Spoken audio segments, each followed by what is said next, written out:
Bonjour à tous, je vois encore trop souvent des vidéos de personnes qui, lorsque leur poêle est en feu, prennent comme premier réflexe de mettre la dite poêle sous le robinet ou de lui jeter un verre d'eau dessus. Et ça, c'est pas bien. Je vous explique pourquoi et comment faire pour contrer ça en moins de 5 minutes juste après l'expérience grandeur nature, eau versus huile en feu, c'est parti.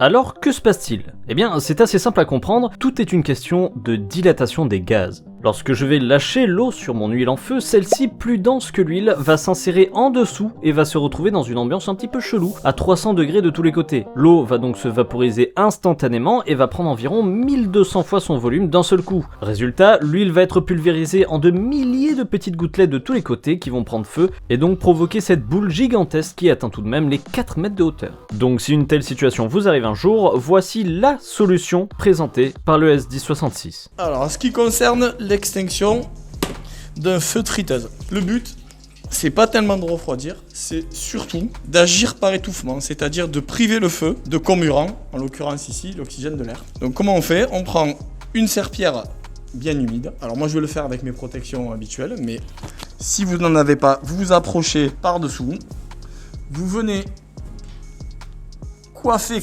complètement la friteuse et vous privez le feu de son comburant. Donc le but c'est que plus d'air rentre dans la friteuse. Et là normalement,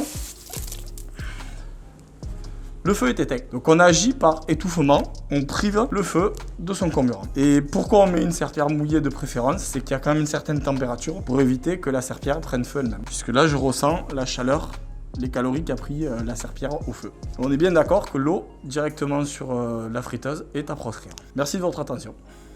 Retrouvez l'intégralité de cette vidéo juste ici dans laquelle on teste plusieurs expériences avec de l'azote liquide.